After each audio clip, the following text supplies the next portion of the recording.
لله الذي أرسل رسوله هاديا إلى صراطه المستقيم. أشهد أن لا إله إلا الله وأشهد أن محمدا رسول الله. اللهم صل وسلم على عبدك ورسولك الذي أرسلته رحمة للعالمين سيدنا وشفيعنا وحبيبنا محمد وعلى آله وأصحابه والتابعين وتابعي التابعين ومن تبعهم بإحسان إلى يوم الدين. أما بعد. Moderator Bapak Buya Nurman Agus yang saya hormati, Dewan Pimpinan Basnas Provinsi yang hadir dalam kesempatan ini yang saya hormati, dan komisioner pengurus Basnas Kabupaten Kota yang hadir dalam kesempatan ini, rahimakumullah. Pertama, saya berterima kasih atas kesempatan untuk bisa bertatap muka, berdialog dengan bapak-bapak dan ibu-ibu semua. Karena mungkin dari perjalanan majelis ulama, mungkin ini adalah kesempatan saya hadir terakhir sebagai Ketua MUI Sumatera Barat. Karena perjalanan saya memimpin majelis ulama sudah 2 periode. Walaupun di dalam pedoman organisasi itu ada ujungnya 2 periode, kecuali kalau dibutuhkan saya sudah berkomitmen dengan diri saya dan jamaah serta keluarga, saya tidak akan memakai kecuali itu. Cukuplah 2. Nah, mudah-mudahan kawan-kawan di Majelis Ulama bisa menjalankan amanah umat untuk menyerahkan kepemimpinan kepada orang yang akan menjaga izzah al-ulama wal ummatil islamiyah wal islam, menjaga izzah ulama, izzah umat Islam, dan tentunya adalah izzah Islam itu sendiri. Jadi secara sederhana menjaga izzatul Islam wal muslimin. Nah, karena itu kesempatan ini saya pergunakan saja untuk lebih banyak berdialog daripada saya berbicara. Karena problematika pengelolaan zakat, infak, sedekah, dan dana sosial lainnya itu yang pertama sangat banyak. Bingung juga saya mau memilih yang mana dari problem itu, karena kalau dikaji umat kok problem saya nanti suruh. Nah, kemudian yang kedua, judul yang diberikan kepada saya datang uang lapangnya dong, pengelolaan. Kalau pengelolaan itu mulai dari bukan pengumpulan saja, ya, dari pendataannya terlebih awal dahulu, penetapan prinsip-prinsip dasar pengelolaan dahulu, kemudian pendataan, investigasi berbagai macam, kemudian baru kolektivitas dengan berbagai problematikanya pula. Setelah itu apa lagi? Pengelolaan semasa berada di dalam penguasaan dari lembaga ini. Kemudian selanjutnya baru pendistribusian. Pendistribusian tidak selesai begitu saja, karena harus dikaji pula bagaimana membagikan untuk agar bisa memenuhi kebutuhan, tetapi juga sesuai dengan prinsip zakat. Itu bukan untuk melanggengkan kemiskinan, tetapi adalah untuk memberdayakan fuqara dan masakin dan asnaf lain, sehingga mereka keluar dari kondisi miskin, fakir, kepada orang yang mampu. Kalau dapat, dia termasuk nanti kelompok muzaki. Nah, itu perjalanan yang sepanjang itu masuk dalam pengelolaan, belum lagi nanti pertanggungjawaban kepada umat dan lain-lain, masuk semua dalam pengelolaan. Segadang itu judulnya kan diselesaikan dalam waktu 1,5 jam, bersosialisasi hendaknya, berijazah ke dia atau tidak berijazah ke dia, palsu ke jazahnya, tidak akan mampu, tidak akan mampu menyelesaikan sebanyak itu. Nah, jadi karena itu lebih baik hari ini saya juga banyak mendengar pula, karena yang sampai ke kami kan hanya beberapa kasus ya. Namun untuk dialog kita berjalan, ya tidak ada salahnya kalau saya mengantarkan sedikit apa yang menjadi banyak pertanyaan umat ke majelis ulama. Nah, saya rasa buya-buya, bapak-bapak dan ibu-ibu sudah mengetahui yang akan ditanyakan ke MUI itu dalam kondisi sekarang ini adalah, pertama adalah zakat pegawai.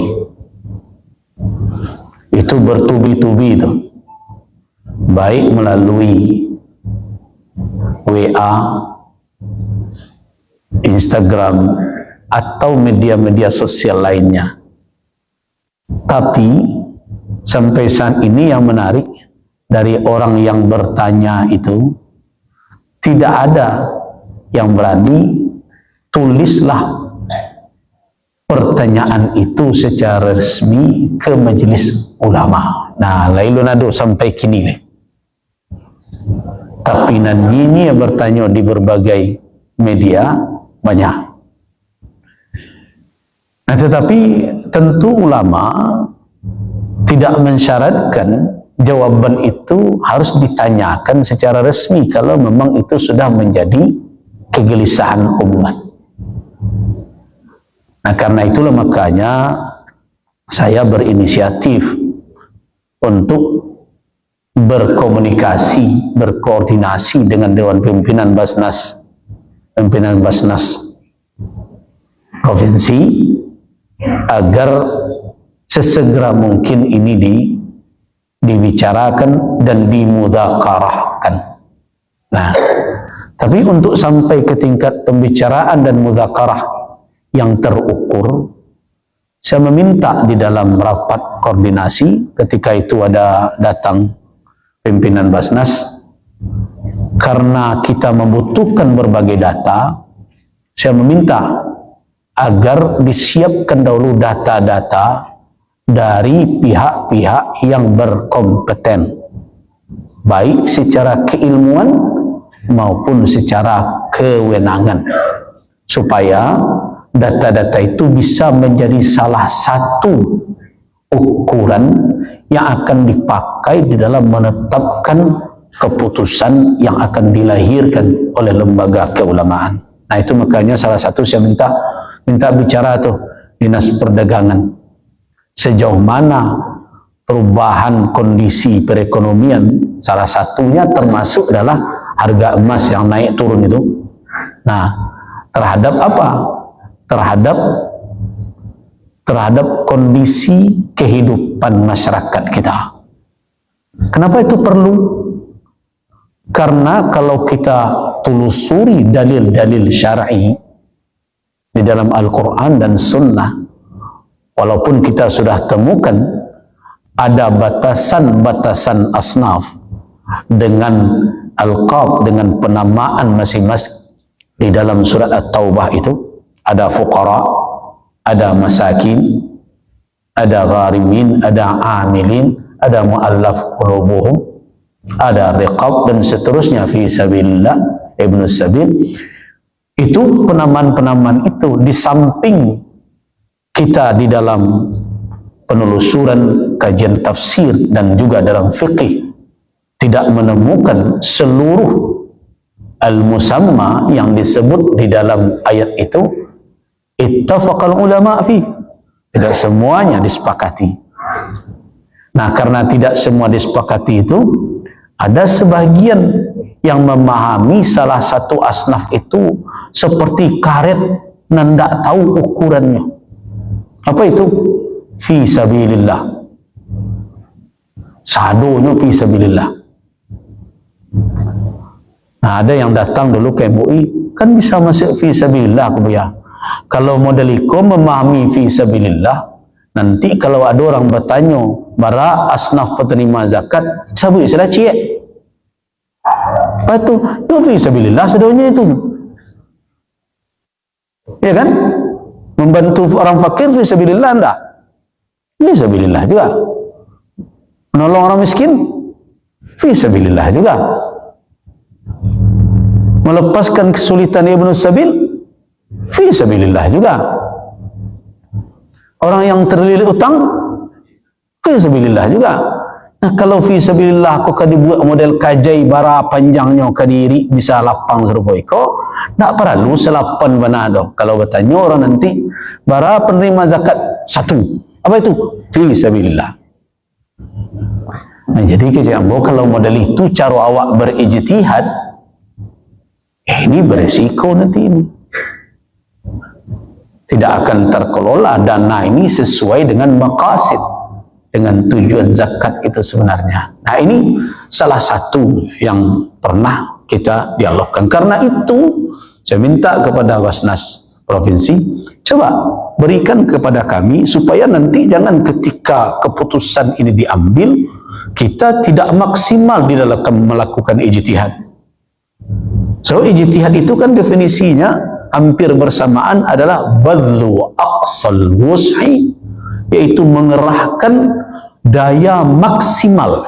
Aqsa itu sejauh-jauh al-wus'a, daya kita. Untuk apa? Untuk mengistimbatkan hukum atas suatu waqi'ah, atas suatu peristiwa. Ditanya atau tidak ditanya itu lain masalah. So kalau ditanya nanti itu ifta namanya. Kalau tidak ditanya itulah kajian fikih. Nah, tapi yang jelas di situ adalah bazlu aqsal wus'inya, pengerahan daya maksimal di dalam mengistimbatkan hukum atas suatu peristiwa yang dari mana diambil min adillatiha, dari dalil-dalilnya asy-syar'iyyah. Nah, karena itu saya tidak ingin suatu mudzakarah itu hanya dirumuskan berdasarkan katanya atau bahasa ilmiahnya, karena saya sudah lama juga tidak di kampus ya. Dosen bahasa ilmiahnya asumsi katanya. Nah, jangan berasumsi saja. Nah, karena itu perlu data real. Nah, sampai hari ini alhamdulillah katanya sudah disampaikan ke Basnas. Sudah dikoordinasi dengan. Oh, dikoordinasikan. Ya. Tapi KMUI kan sampai lah dia. Nah, belum sampai ya, Bapak dari Ibu. Belum sampai ke MUI. So kami nanti ingin mendengar langsung pula. Nah, seperti apa itu? Nah, kenapa itu yang ingin kita kejar? Karena yang kita tetapkan bukan hanya sekedar hudud, batasan-batasan yang ada di dalam ayat tersebut dari antara fakir dengan miskin, ibnu sabil dengan fi sabilillah, bukan hanya sebatas had itu saja. Tetapi kita ingin bergerak lebih jauh kepada yang lebih umum. Sebenarnya zakat itu kalau kita mau globalkan bukan fi sabilillah, tapi dari aghniya kepada fuqara. Ya kan begitu kan? Mungkin buya-buya masih ingat hadis Muaz ketika diutus oleh Nabi sallallahu alaihi wasallam. Nah, awal yang engkau serukan tad'u ilaihi adalah syahadah, asyhadu an la ilaha illallah wa asyhadu anna muhammadar rasulullah. Kemudian berikut fa in aqarru, kamu gitu. Kalau mereka orang-orang Yaman itu, karena Muaz diutus ke Yaman ketika itu, kalau mereka aqarru, mengikrarkan, mengakui yang pertama itu, maka perintahkan mereka, katakan innallaha aftarada alaihim, Allah memfardukan atas mereka 5 salawat, 5 salat sehari semalam. Fa in aqarru, kalau diakui juga maka perintahkan puasa. Dan kemudian apa? Wa khudh min aghniyaihim, ambillah dari orang-orang kaya mereka, kemudian kemana? Dan kembalikan kepada fuqara mereka. Nah, ini kalau kita ambil lafaz hadis itu sebenarnya banyak pedoman yang bisa diambil di dalam pengelolaan zakat. Artinya apa? Bahwa landasan yang lebih, ya, yang lebih prinsipil sebenarnya dari istilah fakir dan miskin itu adalah orang yang berzakat kalau diukur dari sisi kemampuannya atau penguasanya terhadap mal, sebenarnya adalah dua kategori. Apa itu? Agniya dan non-agniya. Karena non-agniya ini ada dua nanti di dalam ayat, fuqara dan masakin. Fuqara dan masakin ini ikhtilaf ulama dalam menetapkan mana yang asyad, mana yang lebih dahsyat. Saya lebih cenderung mengatakan bahwa fakir lebih dahsyat. Nah, kenapa? Karena Nabi SAW berselindung dari kefakiran dan tidak berselindung dari kemiskinan. Walaupun hadis yang mengatakan Allah ma'adimni miskinan wa ahin miskinan wa ba'asni fi zamratil masakin dipertikaikan oleh ulama, tetapi setidaknya itu menjadi petunjuk bahwa fakir lebih asyad. Tetapi dalam perkara kepemilikan harta ini jelas yang menjadi problem utama sebenarnya adalah ghinan, kekayaan dan ketiadaan atau keminusan. Itu sebenarnya menjadi dasar.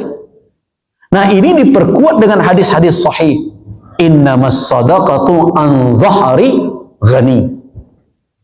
Sesungguhnya sedekah zakat itu adalah an zahari ghani.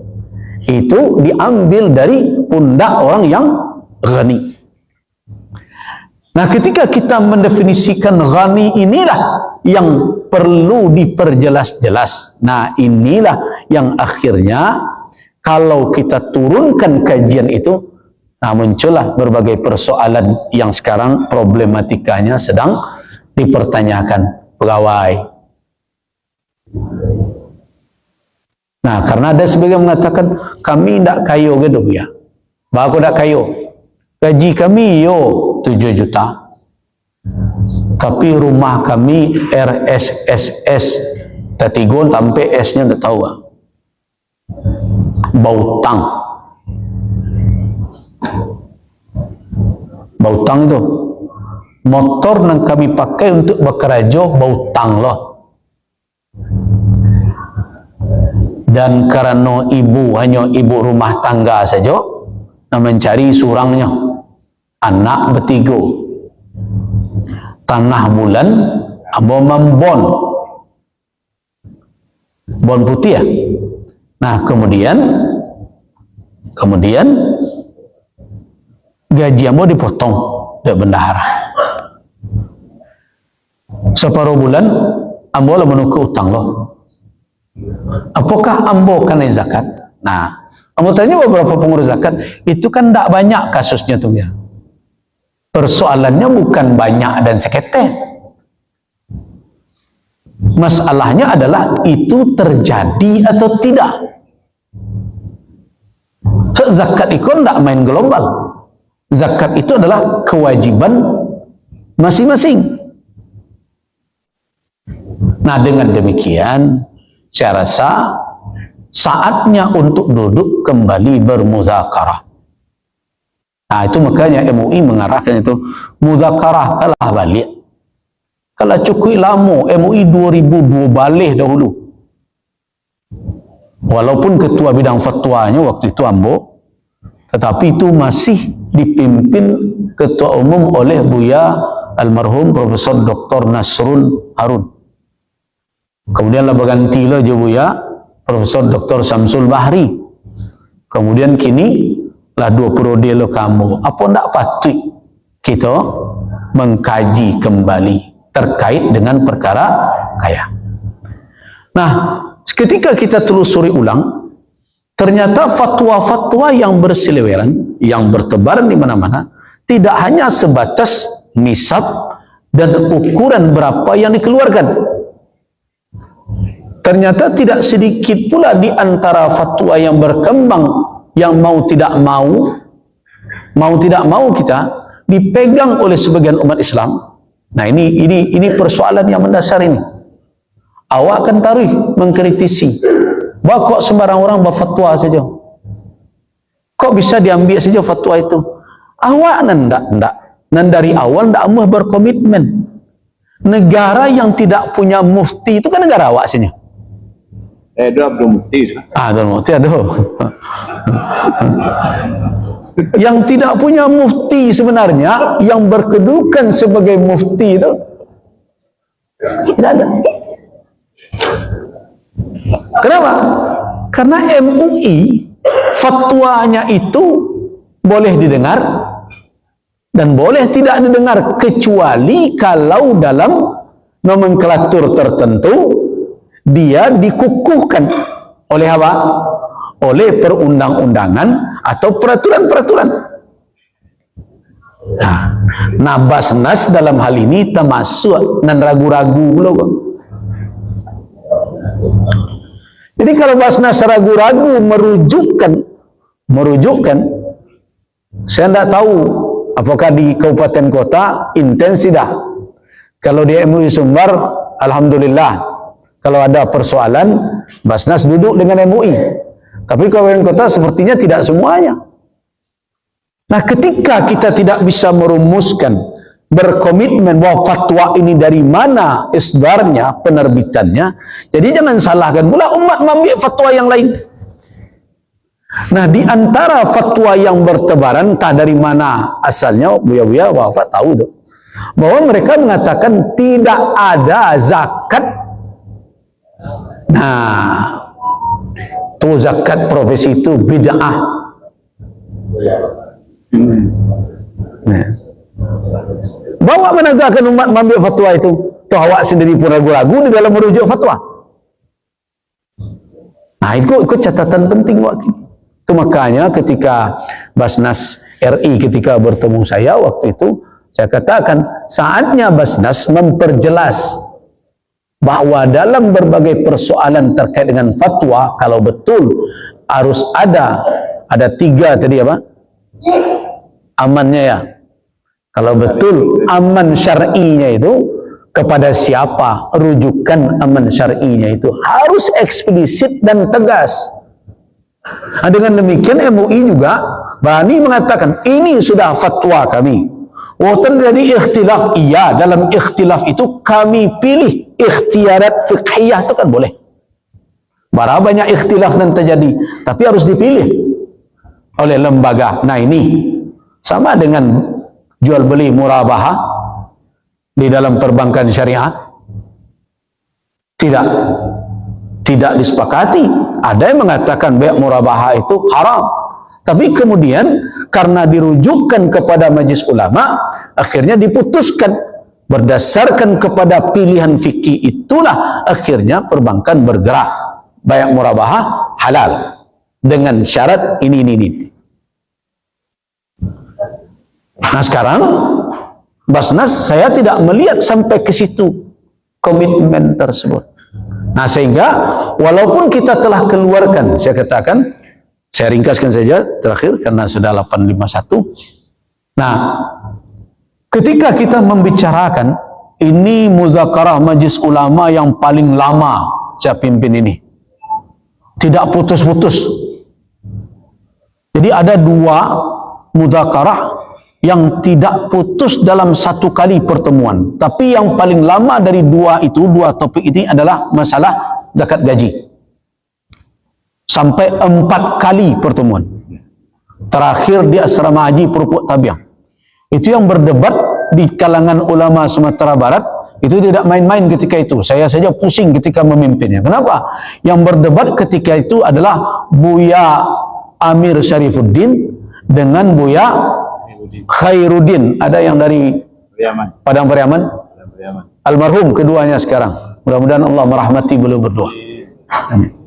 Nah, berdebat. Coba bayangkan, saya yang seumur cucu beliau memimpin perdebatan Buya itu. Nah, sampai beliau, "Lai tanggung jawab nanti itu," sampai begitu. Nah, Buya Khairuddin ketua MUI Padang Pariaman beliau ketika itu. Nah, dengan Buya Profesor Dr. Amir Syarifuddin berdebat terakhir. Nah, itu yang paling lama sampai 4 kali pertemuan. Nah, yang lama lagi tapi cukup 2 kali, yaitu tentang pagang gadai. Nah, dan inilah yang kemudian dibawa ke dalam sidang di Komisi Fatwa Majelis Ulama waktu itu tentang apakah gaji pegawai dan profesi-profesi serupa terkena penghasilan itu termasuk tak ke dalam amwaliz zakah atau tidak. Nah, sebagian orang mengatakan tidak ada dengan alasan bahwa amwal harta zakat itu mazkurah, telah disebutkan dalam nas, tidak ada hak siapapun untuk menambah jenisnya. Itu pandangannya. Jangan dikatakan itu pandangan baru, enggak, sudah lama itu.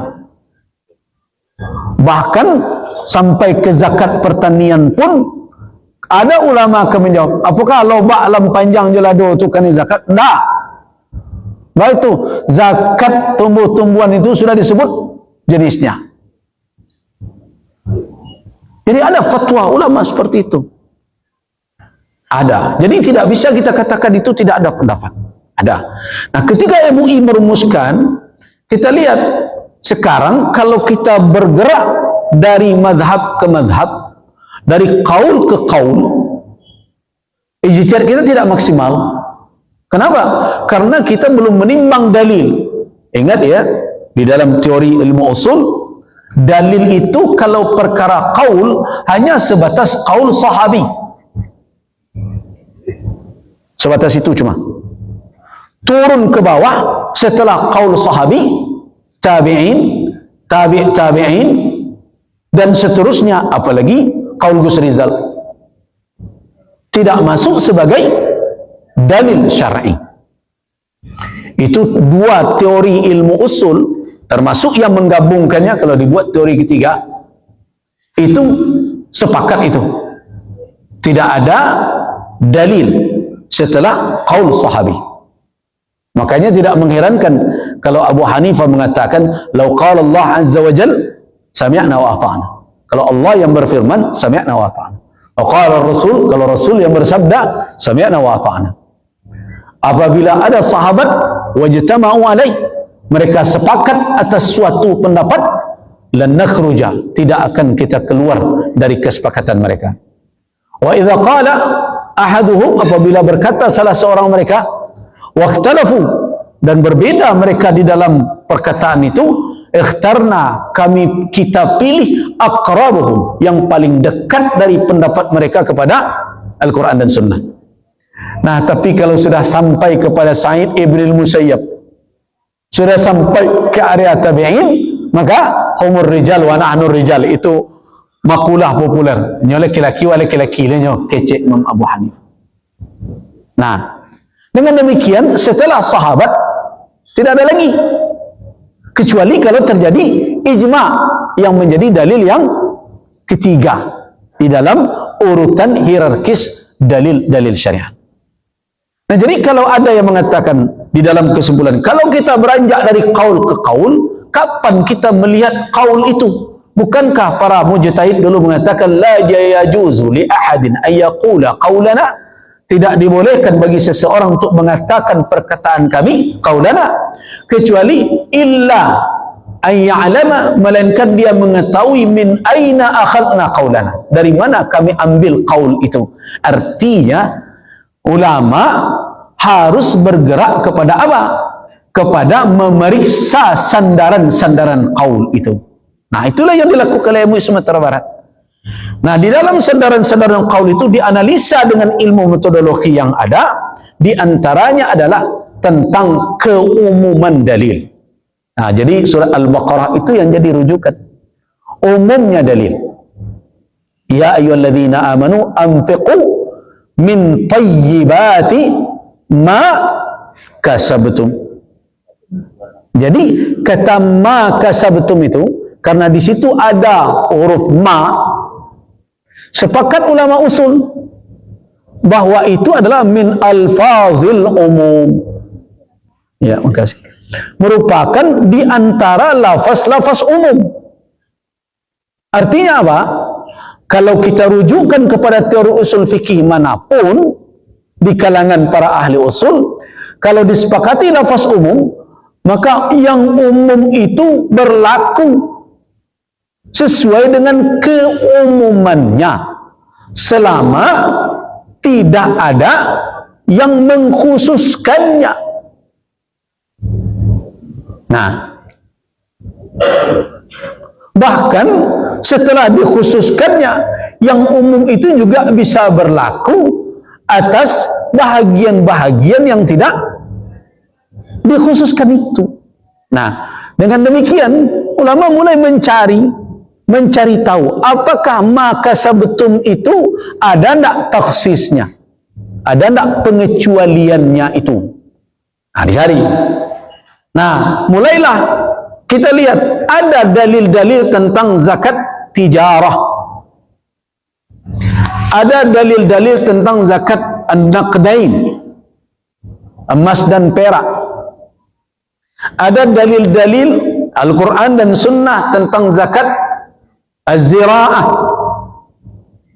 pertanian, dan ada dalil-dalil zakat-zakat yang telah disebutkan. Nah, ketika dipertemukan dalil itu, apakah dalil-dalil yang menyebutkan zakat secara khusus ini mengecualikan sehingga di luar yang disebut secara khusus tidak lagi harta zakat? Itu pertanyaan mendasar ketika itu. Apakah dalil-dalil yang menyebutkan secara khusus zakat emas perak, zakat perdagangan? Karena ada hadis mengatakan Rasulullah memerintah kita mengeluarkan zakat mimma nu'iddu lil bay', apa yang kami siapkan untuk diperjualbelikan. Ada emas dan perak, ada tentang tumbuh-tumbuhan, ada juga nanti zakat ma'din dan berbagai macam. Apakah yang khusus-khusus itu mengecualikan sehingga yang di luar yang disebut ini tidak terkena harta zakat? Begitukah kita menyimpulkannya? Jawaban ulama ketika itu tidak begitu. Nah, kenapa tidak begitu? Merujuk kepada teori usul yang dikembangkan, apa bunyinya? Dzikru ba'dhi afradil 'ami fil hukmi la yufidu taksis. Begitu kaidahnya. Menyebutkan sebahagian dari anggota yang umum itu tidak berarti mentaksiskan, tidak mengecualikan. Contoh, kalau ada dua pengumuman, satu teksnya jamaah haji Indonesia telah pulang ke tanah air, lebih luas. Kemudian datang berita yang kedua, jamaah haji Sumatera Barat telah pulang ke tanah air. Apakah dengan disebutkan jamaah haji Sumatera Barat berarti jamaah haji Jawa Barat, jamaah haji NTB, jamaah haji Papua tidak pulang? Nah, begitu kira-kira. Berarti menyebutkan sebagian dari yang umum, tapi hukumnya sama, sama-sama pulang, itu tidak memfaedahkan pengkhususan objeknya. Nah, dari situlah dan dalil-dalil lain, disitulah kita akhirnya berkesimpulan bahwa apapun bentuk penghasilan, profesi, nah, termasuk amwal az-zakah, termasuk harta zakat selama itu thayyib. Kalau penghasilan ribawi terunda, so min thayyibat. Nah, kesimpulan itulah yang kemudian dirumuskan. Tapi selesaikah? Belum selesai. Masalah berikutnya, seperti apa pelaksanaannya? Nah, ini panjang lagi perdebatan itu, makanya tidak cukup semalam waktu itu. 4 kali mudzakarah. Nah, mulailah dibicarakan ketika itu apa? Mulai terkait dengan kemana nisabnya. Wah, itu panjang perdebatan. Sudah diperdebatkan, ini zakat zira'ah kah? Muncullah kajian usul. Jadi saya senangnya di MUI Sumatera Barat itu semenjak dahulu kita melakukan ta'sil. Jadi melakukan analisis usuliyah terhadap kasus dan pendapat.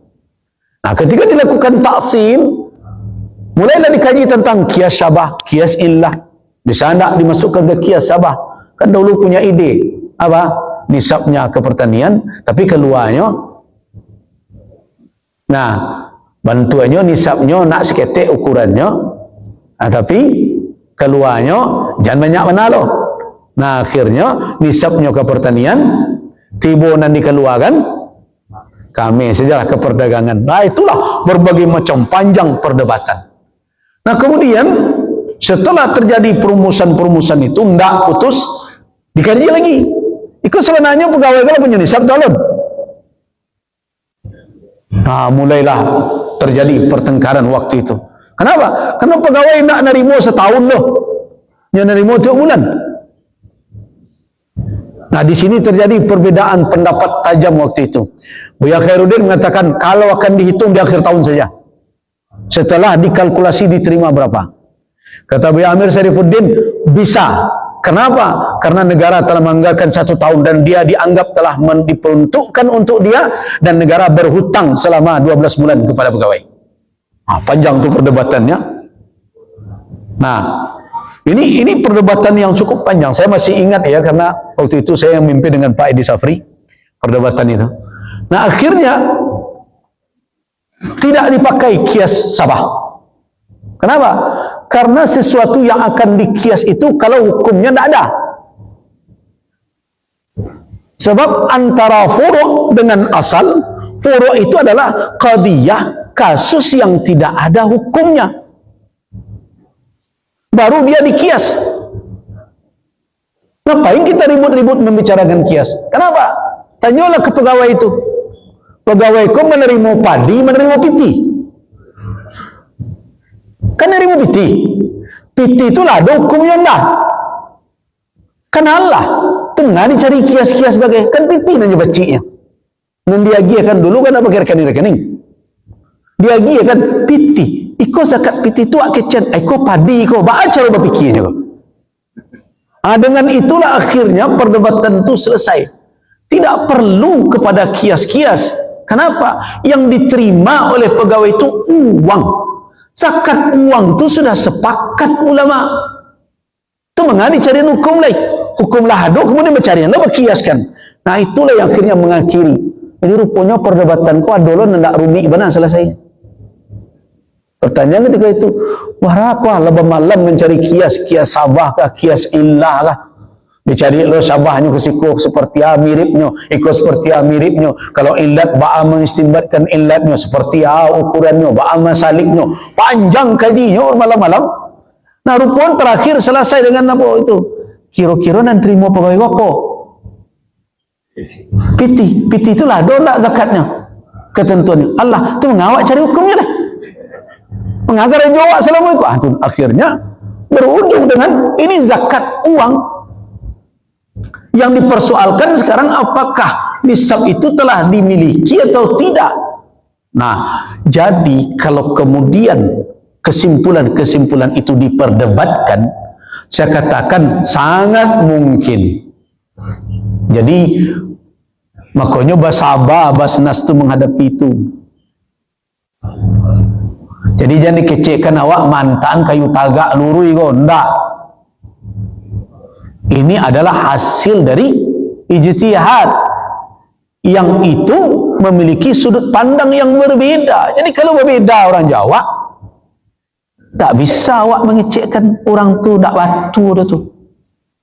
Nah, karena itu saya menyarankan kami merujuk ke fatwa lembaga. Nah, itu usul ambo sejak dulu.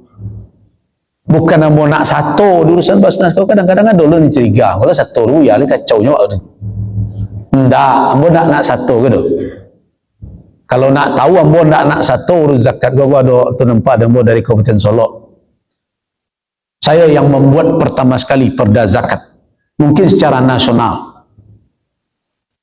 Nah, karena yang dirujuk oleh Kementerian Agama, saya tahu ambo di dalam buku peradaban zakatnya itu adalah perda Kabupaten Solo.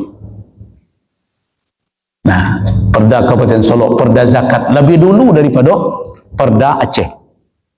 Pertama sekali itu perda itu melalui proses yang panjang sampai Pak Gamawan berani mencabut SK Bupati ketika edaran Bupati untuk menghentikan pemungutan. Lah beliau tanda tangani lah tiba di tangan Sekda Pak Safri Khatib. Waktu itu pun tak setuju. Kalau Pak lanjutkan, salam awak. Baku salam-salam Ustaz. Ya, so, kalau ditanya di hadapan Allah, itu dia tentuan siaran salah mana. Apaan salam si neraka pak jampa juji-juji ke kiamu saja. Kecil pengawan anda talok mau sampai ke sinan. Ada baca rumah mereka.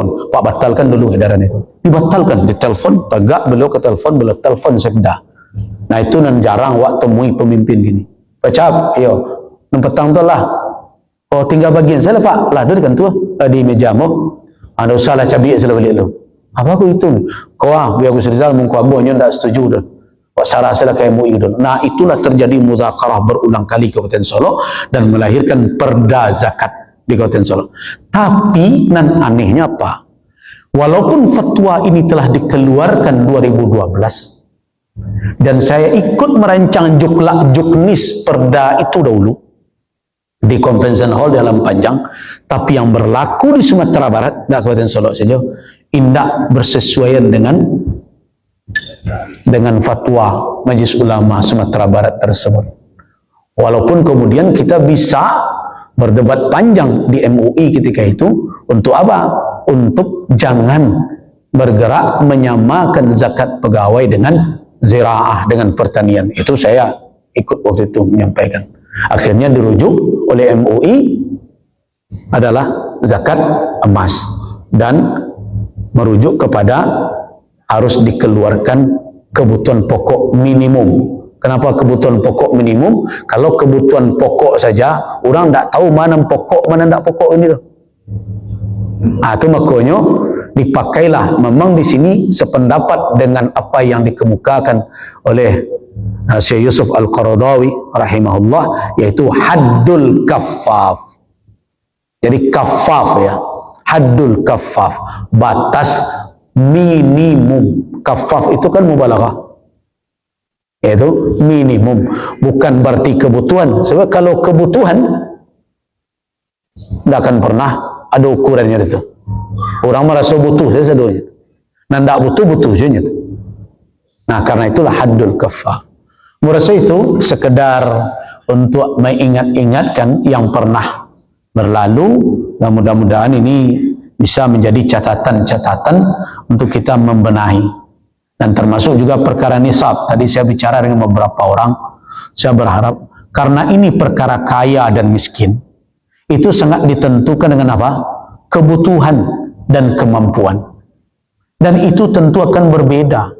Kalau UMR saja antar provinsi berbeda, antar kabupaten kota berbeda, masa iyo mau ke orang kaya terkait dengan nisab sama dari Papua sampai ke?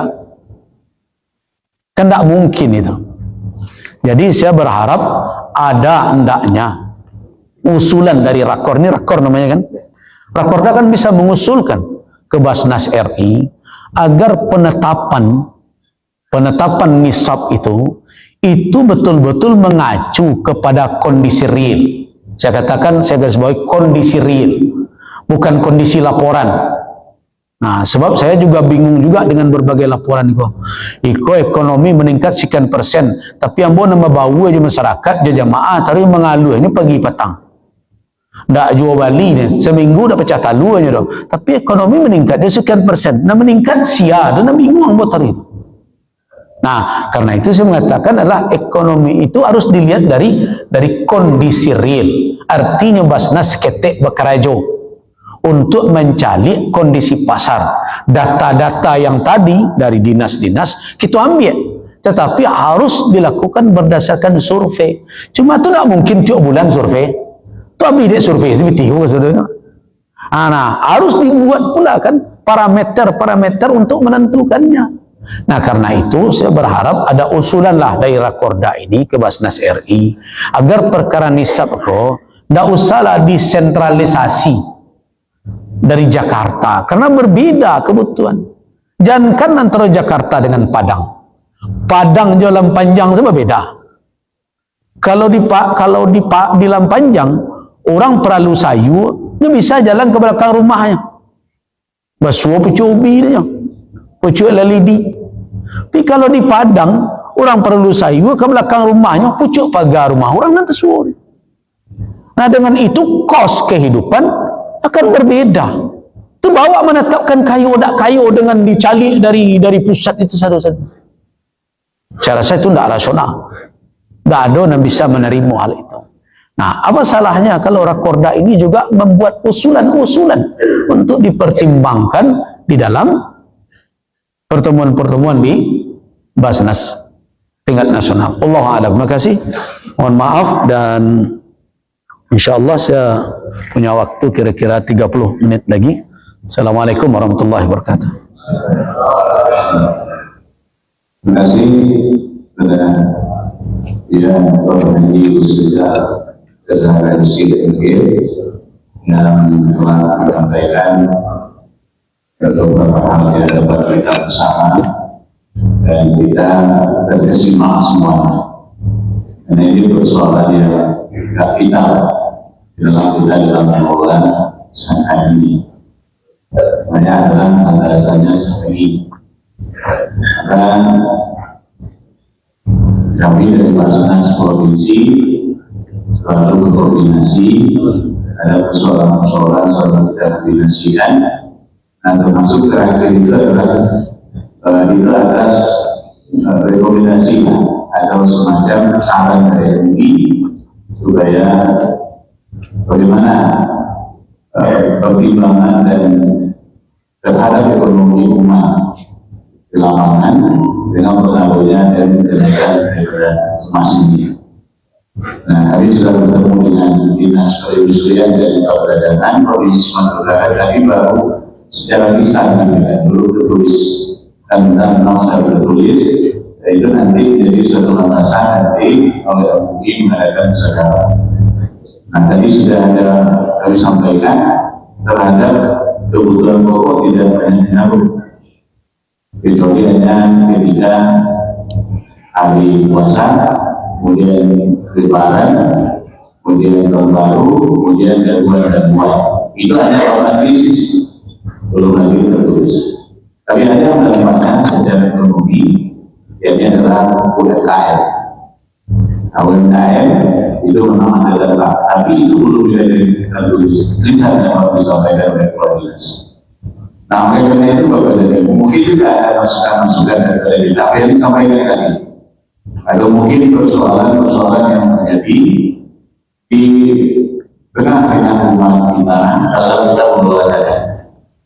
Tapi informasi kami sudah coba sosialisasi dengan Kasati tentang persoalan-persoalan juga di saat ini bisa dibantu. Jadi apa yang disampaikan di dalam fatwa MUI itu yang kita coba sosialisasikan baru paham. Nah, kita persoalan masalah bisa juga dihubungkan dengan itu adalah masalah perak, tapi adalah emas. Nah, itu landasannya adalah hadis. Dan itu juga jadi perdebatan. Makanya ada yang mengatakan dituding bahwasanya ini zolim. Ada yang mengatakan bahwasanya kita adalah bid'ah. Ada juga yang dikatakan bahwasanya pungli. Nah, oleh karena itu kesempatan kita berdiskusi karena kita menghadirkan secara landasan sampingnya keluar dari secara lembaga dalam bahwa maka MUI adalah secara kelembagaan, bukan misalnya, tapi lembaganya adalah MUI. Oleh karena itu Bapak dan Ibu, mari kita coba 1, 2, 3, 4. Saya bagi lah. Ya, satu sini, silakan dulu. Lanjut dulu di agama namanya. Agama ini silakan Dr. Salim. Ya, silakan. Yang satu ujung, silakan ada. Yang di tengah ini atau sudah paham semua. Yang ini saya pilih bagi saya. Ini ada juga dokter yang anak-anak di dokter yang selesai. Ada? Nah, jadi kalau dokter bambu kan ada lagi. Biasanya anak-anak dokter bambu gitu. Ini ada di sini ada Yasmansa, di Tersalib. Ini sini ada. Begini dulu. Tidak ada. Mentawai apa? Mentawai? Ini ada. Ujung sini. Nah, oke, kita lihat 2 pertama Dr. Salib, kedua ada saya semasa. Silakan ringkas dan jelas pertanyaan. Tidak berkata-kata. Assalamualaikum warahmatullahi wabarakatuh. Assalamualaikum. Kepada Gusti Tuhan, terima kasih dan semoga sekalian saya sampaikan. Pertanyaan saya mengenai dua soal. Yang pertama, tadi patokan kita emas, tapi setelah saya lihat dalam kegiatan perdagangan hari ini, kalau tanggal bulan Oktober 2025 itu 1 gram itu lebih kurang 2.250.000. Sementara di sini saya lihat plus pajak PPh, di mana nanti istimewa hukum pajak juga masuk di sini 0,25%. Sementara yang dipatokan kita tadi hanya mas sekarang pajak ada di sini 0,25%. Dari harga itu ya. Ya, apakah itu sudah ada fatwa dari MUI mengenai pajak? Kenapa masuk pula dalam ketentuan bisa mas? Yang kedua, karena kita sudah punya MUI di Sumatera Barat, lalu itu sudah ada, kenapa Basnas Sumatera tidak diberikan jalan yang se-luas-luasnya, kita dari otonomi sendiri saja. Jadi masalah mana yang harus kita ikuti, Basnas MUI secara nasional atau Basnas MUI di Sumatera? Kenapa tidak hal yang semacam itu yang kita lakukan? Kalau selama ini inilah yang membuat kabupaten kota itu mereka bersedia paham dengan MUI-MUI-nya. Kenapa setiap kita tanya kepada MUI kabupaten kota, kami tidak bisa bikin fatwa, hanya saja langsung ke MUI Sumbar atau MUI nasional. Kalau ini diberikan pencerahan dan penjelasan. Terima kasih. Wassalamualaikum warahmatullahi wabarakatuh. Baik, terima kasih. Terima kasih. Kalau saya tidak pernah berikan ini memang agak prinsip juga pertanyaannya. Dan koordinasi dengan Majelis Ulama Kabupaten Kota. Silakan. Oktober Sumatera di dua-duanya Bogor. Assalamualaikum warahmatullahi wabarakatuh. Assalamualaikum.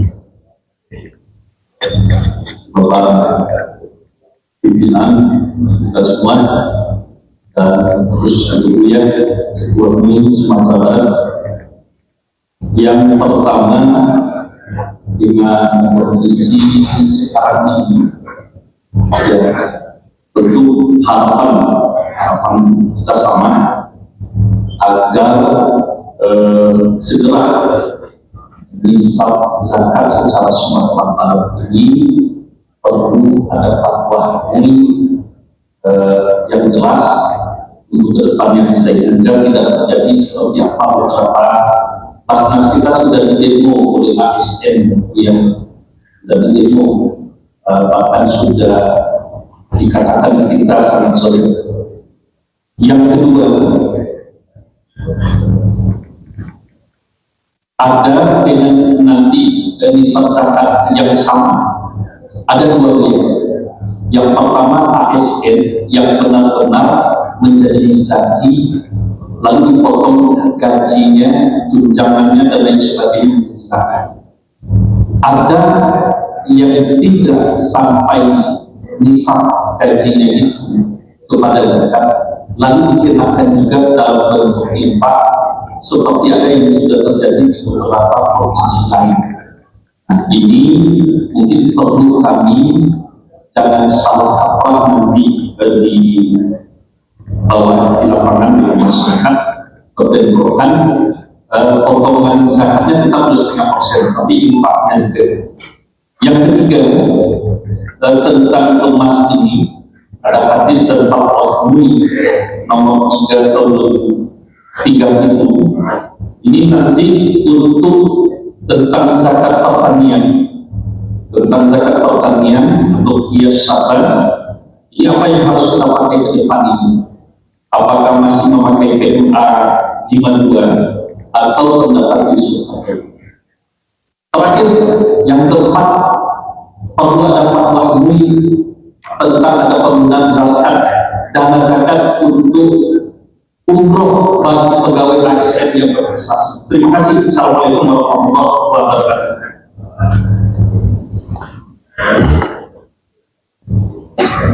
Baik. Setelah kita tawarkan hanya dua yang bersegera, baru nanti kita ulang Nanti kepada Buya Julius mungkin tidak ada dari pendapat yang lain. Dua ini kita tahu dulu, nanti bisa kita kembangkan kalau masih ada waktu. Kalau tidak, siap nanti adalah melayani pertanyaan itu melalui WhatsApp ataupun dalam media sosial. MUI siap untuk melayani pertanyaan-pertanyaan daripada kita. Baik, terima kasih. Terkait dengan patokan emas, kemudian di situ ada pajak. Apakah pajak itu bisa dikatakan adalah bahagian dari zakat yang dikeluarkan? Tidak. Itu sudah tegas, tidak. Tetapi apakah pajak itu adalah bahagian dari kekayaan yang termasuk dalam perhitungan harta yang wajib dizakatkan? Iya.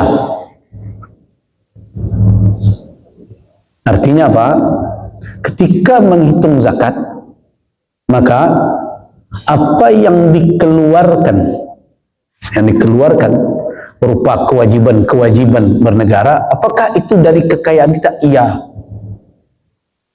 Di saat kita mengeluarkan zakat itu, kalau zakatnya pakai haul. Tapi kalau dikeluarkan sebelum saat pembayarannya, dia tidak dihitung lagi. Misal pedagang misalnya haulnya itu Muharram, kemudian dia hitung, kemudian ada pajak yang harus dia bayarkan. Apakah pajak itu termasuk dari kekayaan dia yang dari total harta ditambah yang akan dibayarkan pajak itu harus dia keluarkan 2,5%? Iya.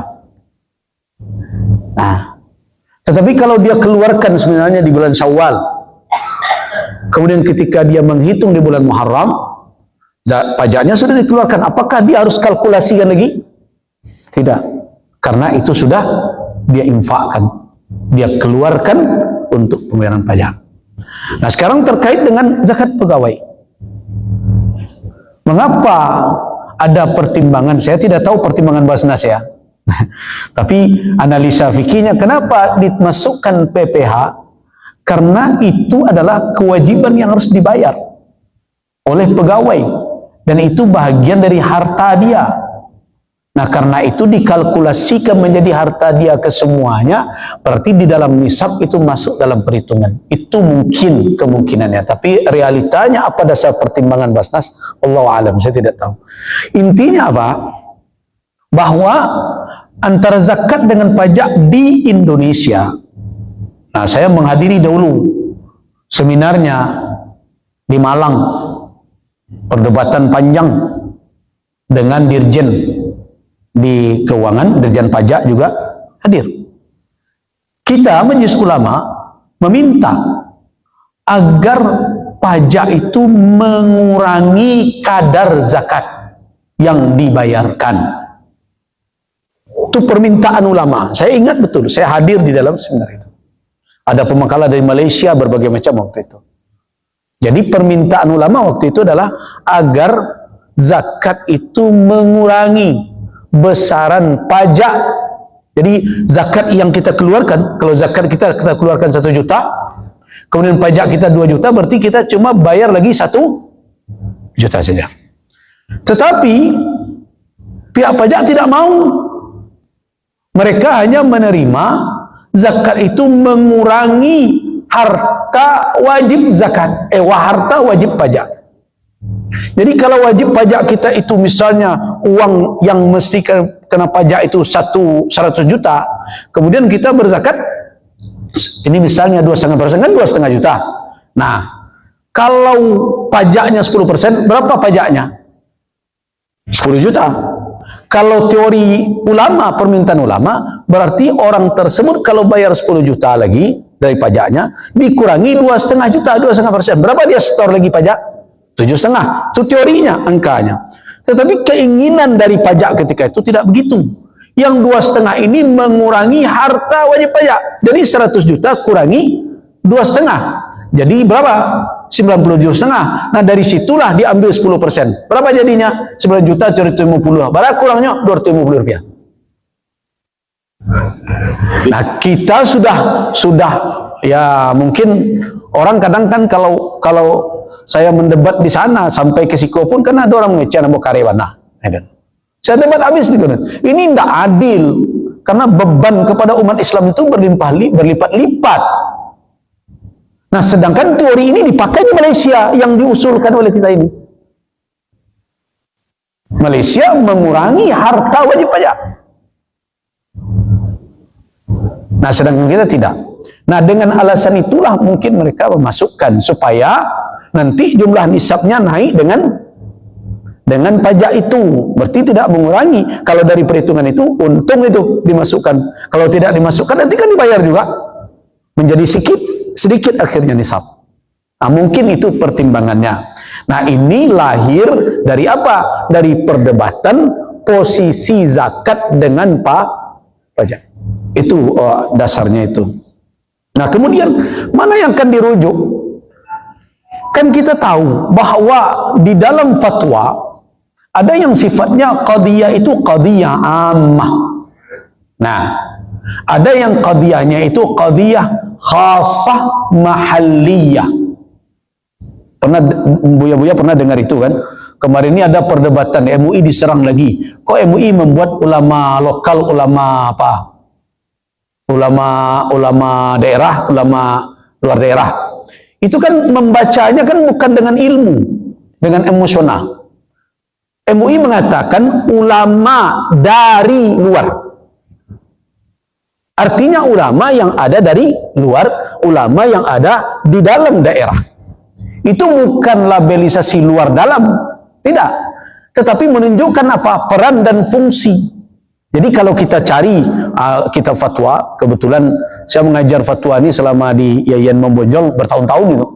Nah, salah satunya kalau ada suatu kasus yang memiliki sifat karakter mahalliyah, karakter lokal, bukan karakter umum, berbeda-beda. Kau ambil contoh kasus laki-laki bajapui di Minangkabau, kira-kira di mana adonyo? Di Piaman. Kalau Solo enggak. Kami nak membayar uang alek namanya tu. Dah laki-laki japui tu. Nah, kadang ada yang buat di pekumbuah. Sasudui laki-laki berusi. Laki-lakinya dion. Nah, berarti urusan bajapui itu mahalliyah. Pariyamaniyah, kira-kira. Ya kan? Nah, dalam perkara serupa itu, siapa yang berhak untuk yustafta fiha? Diminta fatwanya, pertimbangannya. Nah, tidak ada masalah itu. Ulama akan menjawab, ulamaul balad. Artinya ulama nanado di negari itu lebih berhak diminta fatwanya. Kenapa? Karena dia lebih tahu dengan duduk tagak masalah tu. Itu sebenarnya kasusnya tu. Itu muncul tu dasar pertimbangannya. Nah, adalah pepatah ungkapan yang sering muncul di Arab tapi diterima oleh orang. Ahlu Makkah adra bisyi'abiha gitu nah. Penduduk Makkah lebih tahu jo jorong-jorong, jo korong-korongnya, jo daerahnya dibandingkan dengan daerah yang luar. Ada orang yang datang dari luar. Begitu kira-kira. Nah, dengan demikian kalau pertanyaan Ustaz Salim tadi, ini mana yang akan dipakai? Pusat kah? Provinsi kah? Atau kabupaten kota? Kalau perlu negari kah? Perlu harus ke situ tuh. Nah, tergantung dengan qadiyah tadi. Kalau qadiyahnya bersifat ammah, terjadi di mana-mana, di Semarang model itu, di Padang serupa itu, di Bengkulu serupa itu, di Lampung serupa itu, qadiyah ammah namanya itu. Dan seperti itu silakan fatwa secara nasional. Tapi kalau qadiyah itu mahalliyah, Sumatera Barat samanya kok. Ya sudah, Sumatera Barat. Kalau qadiyahnya adalah qadiyah nagari, ditanya kamu ya nagari lain, kita ngerti apa tuh ujiannya. Nah, jadi sebenarnya tidak rumit masalah ini. Makanya di MUI itu ada fatwa-fatwa yang difatwakan secara nasional dan ada fatwa-fatwa yang perlu difatwakan secara lokal. Tapi kok fatwa awak kau dahulu, kok fatwa awak kau mendahului dari mama kau. Kenapa mendahului? Karena perdebatan itu satu terjadi di awal lah keluar fatwanya. Sama aja perda zakat itu keluar sebelum orang membuat perda. Kita sudah melahirkan perda. Ada juknisnya kita lahirkan. Saya ikut waktu itu di convention hall di tepi danau di Aceh dalam Panjang. Di situ dirumuskan juknis itu. Bagaimana caranya? Termasuk nanti terjawab pertanyaan dari Pak Yasmansa dan lain-lain. Nah, jadi jelas bahwa di situ tidak rumit. Yang penting ada regulasi yang mengatur dan ada komitmen yang bisa dijadikan sebagai rujukan. Cuma kini kan kebingungan bapak-bapak di Basnas bukan perkara fatwa kok, tapi regulasi yang merujuk harus mengikuti fatwa kok. Ambo tahu tuh. Itu yang jadi problem. Makanya ambo tahu Basnas provinsi pun kena cok dipertanyakan ketika mempertahankan fatwa dilahirkan MUI Sumbar. Lalu mana kok kasinan? Yo kami di Sumbar model itu. Kan aneh ada orang sebagian. Atau kalau kecian kok Gus Rizal lo masuk yon. Nah ada orang mana ada bisa masuk. Gitu dah. Ya, gitulah jadinya. Jadi sekarang kita butuh kejelasan regulasi aturan. Nah termasuk kalau iya nanti kalau sudah ada itu MUI kan bermuzakarah juga. Kewenangan yang bersifat lokal ini serahkan dengan tetap berkoordinasi dengan MUI di atasnya. Begitu juga kewenangan yang berskala kecamatan serahkan ke ulama kecamatan. Awak kan tidak bisa mengklaim awak lebih alim daripada ulama dan di bawah. Belum tahu lah, tahu ulama di surau itu lebih dalam ilmu daripada awak. Tidak bisa awak klaim awak lebih tahu. Nah jadi seperti itu kira-kira Dr. Salim. Nah kemudian berikutnya fatwa nisab ASN disegerakan insya Allah. Tapi kalau dari sisi parameternya Pak Dr. Yasman Allah. Nah Allah tu tidak akan kami robah sampai kini tu. Bahwa dari total semuanya. Tapi ingat adonan salah difahami dari fatwa Iko. Nyosangko Iko cuma gaji pegawai saja. Nah Iko yang jadi problem. Konan harus dijalihkan. Bukan, ini penghasilannya yang kemudian terkait dengan harta yang lain juga. Bagaimana kalau Assalamualaikumnya lah menabuang tabungannya, gajinya iya 5 juta kan tak masuk tu. Tetapi tabungannya hampir 7 juta. Nah berarti apalagi kategori dari harta gaji ini itu mal mustafad namanya. Nah tapi itu kan tak sadonya bisa dibuat. Kalau fatwa dibuat sadonya payah loh bapak bacanya. Jadi karena itu betul harus difahami fatwa ini. Cuma kan awak duduk awak kan sekali-sekali modalika juga. Enggak payah juga menjalian gitu. Nah itu. Jadi jangan difahami begitu. Terus yang kedua, kalau memang dia tidak masuk kepada kewajiban zakat, nah jangan ada suatu falsafah. Jadi ada nama kritisi dari Basnas. Itu apa itu? Kritisinya adalah ukuran Basnas kalau sukses adalah lain naik enggak. Nah itu enggak batu ada tuh ukuran mereka itu. Bapak cula sadonya memperbanyak enggak tentu dari mati bonyo bisa aja begitu. Allah tuh model itu tuh. Enggak rancak dah tuh. Kau tanggung jawab iko. Ambo ingatkan apa pesan Nabi ke Muaz ketika mengambil zakat tu? Iyakum wa karaima amwalin nas. Aku peringatkan kepada kamu wahai Muaz, pada kamu sekalian ini karaim. Apa makna karaim? Yaitu amwal al-karimah. Harta terbaik. Coba bayangkan boleh diambil. Tapi dari 6 boleh diambil itu sekian jumlahnya. Jangan pilih yang paling rancak tak. Kau nan boleh diambil jangan paling rancak. Itu maksudnya. Kalau nyoba berzakat kambing, kau zakat kambing kau ada misalnya siku. Itu sebanyak tu kambing kan ada yang gapuak, ada yang kurui, ada yang gagah potongannya, ada yang tidak orang celiknya. Diperingat dari Nabi jangan paling rancak diambil. Itu nan boleh diambil tu Iko pula, iko nanda boleh diambil. Bagaimana mempertanggungjawabkannya nanti? Nah itu nan ambo ingatkan, kadang-kadang kalau lama ingatkan iko kan terkesan ambo dek stigman kareh seperti ambo berang-berang ke Basnas. Kadang doa berang-berang kini suara ambo juga nang karehnya kak. Nah, gitu. Ini kan aneh gitu ya. Tak ada mau berang-berang gitu. Cuma ibu takui ambo bawa apa aja ibu-ibu kan bertanggung jawab di akhirat. Ambo dulu sudah menyusun perda zakat tuh diminta memimpin zakat Kabupaten Solok di bupati. Dak ambo doh. Anda ada talok ambo pak. Ayo aneh lo kok.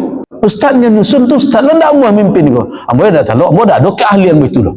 Urusan piti memiti, keuangan berbagai macam manajemen. Dah pandai bodoh. Tapi kau meminta ngaji fikih ambo nak mau. Itu makanya dulu dak nama. Takui ambo ibu sebenarnya makanya ambo ingatkan. Hati-hatilah kau. Barek tanggungjawabkan. Tak ambil nan indak hak awak ambil kau. Tak hagi kau orang nan ndak hak menerima. Nah ikut nak macam kan makanya mau ingatkan ikut.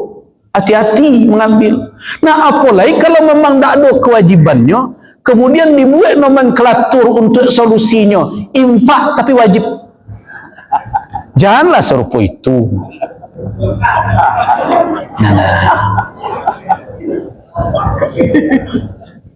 Tidak ada alasan. Kalau kami bebankan lo balik, tak ada prinsip keadilan.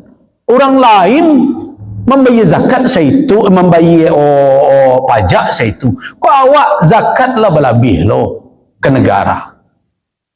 Agama lain yang berikan langsung ke ulama, maaf ulama,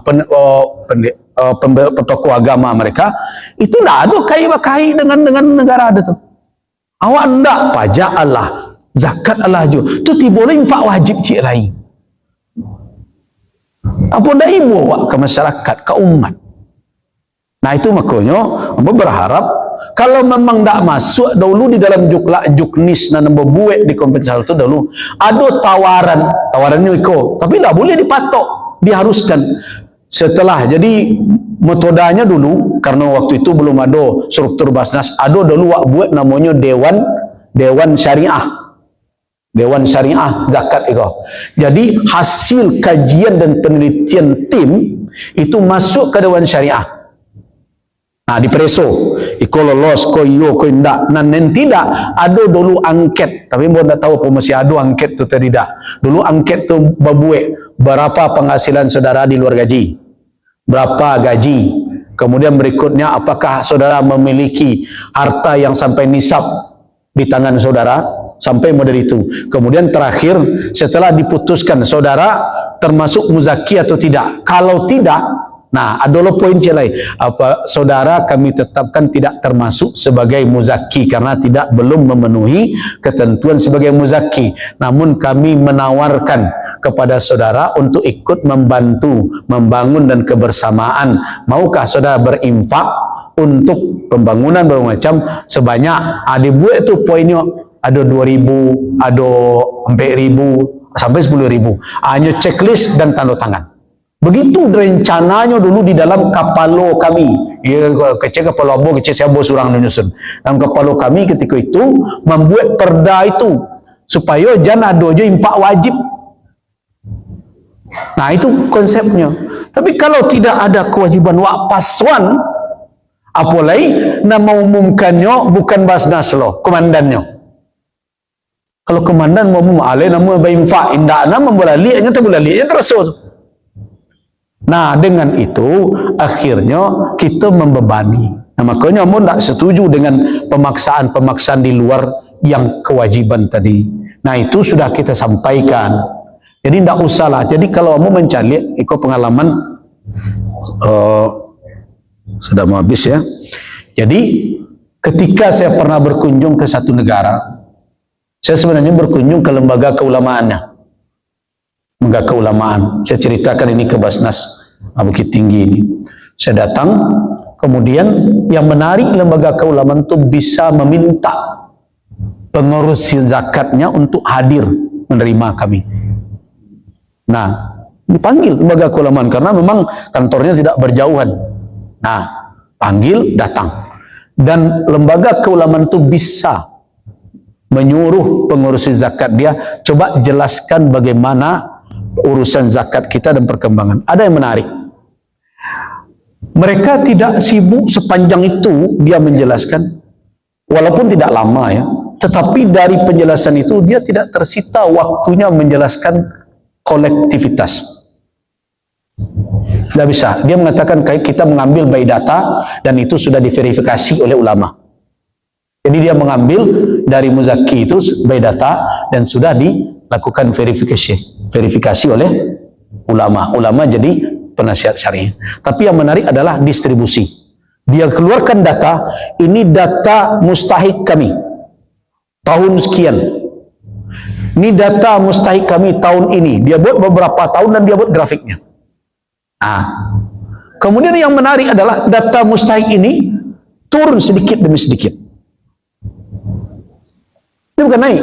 Kalau awak kini, apalagi kalau dibuka siapa anak nyo zakat sadon juga.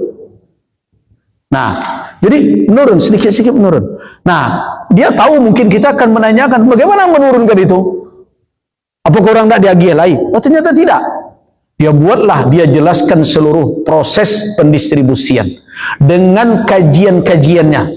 Nah, dengan penelitian-penelitian. Ini negeri ini airnya banyak. Ini mungkin untuk mengelola peternakan.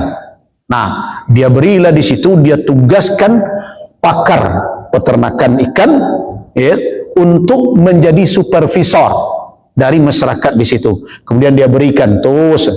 Yang belum dia bagi dulu mustahik ini mustahik skill, ini mustahik non skill. Nah, non skill ini ada nanti berapa kali dia dilakukan pelatihan sehingga dia punya skill. Nah, kemudian berapa lama setelah diuji coba, kemudian dia bisa diberikan modal usaha. Dan itulah yang akhirnya dari mustahik ada yang menarik.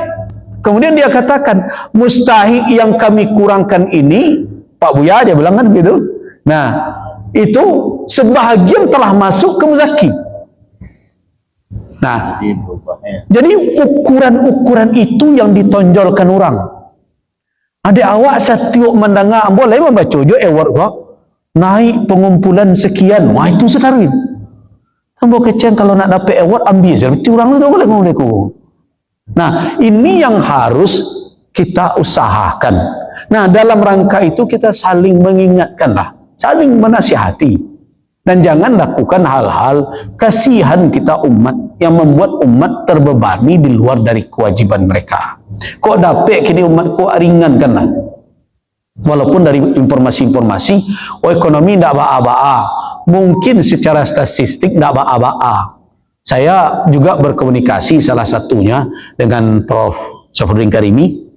Saya sering tanya ke beliau, dialog, Prof, ini bagaimana ini kata laporan dari perekonomian ini naik sekian persen, tapi ambo dan jamaah kalau dikit tinggi kan jamaah dan banyak itu jamaah sate, sabawa, awu. Ambo tanya kawan-kawan jamaah kok banyak ini kok